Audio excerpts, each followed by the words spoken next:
Once we entered the mountain roads, I asked one of my buddies to drive my car, because I don't have experience driving in the snow. And soon after, I also asked, "Hey guys, how about we put the snow chains?" "Manebrini приятелю, lako ćemo," they both said. Anyway, whatever would happen next, we know we would enjoy it and survive, because we trained for that, and we love it. The further we drove, the whiter the world became. Absolutely magical. But then I asked again, "Hey guys, seriously, are you sure we do not want the chains?"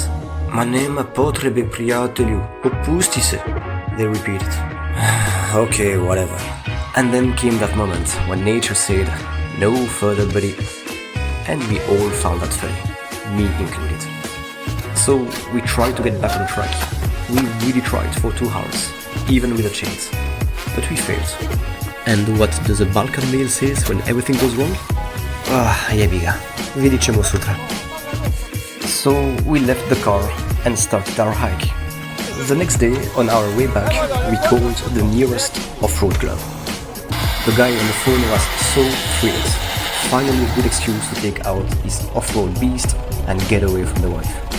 He arrived in under 2 hours. 1 hard pull, 1 loud cheer, and we were back on the road.